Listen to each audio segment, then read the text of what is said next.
It's literally impossible to be a Muslim woman.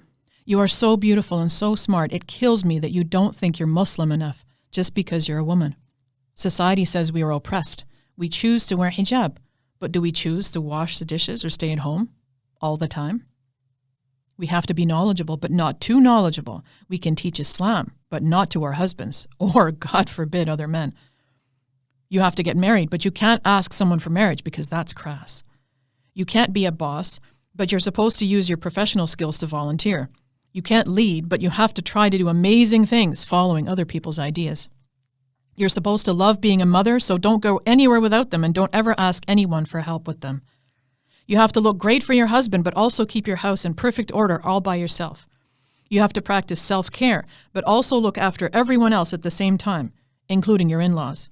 You have to answer for men's bad behavior, which is insane, but if you point that out, you're accused of disliking the Sunnah or giving people a bad impression of Islam and Muslims.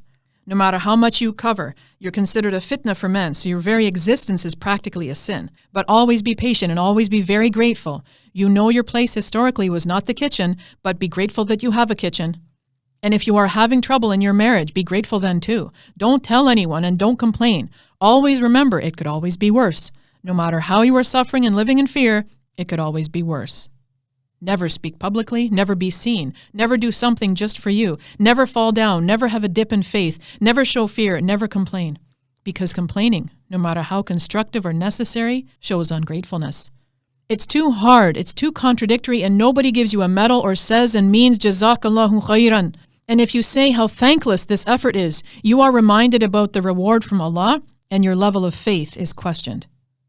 I'm just so tired of watching Muslim women tie themselves into knots so that other Muslims will approve of us. It's minor shirk to people please. Why can't we just go back to the time of the Sahaba so we could again be treated like fellow servants of Allah?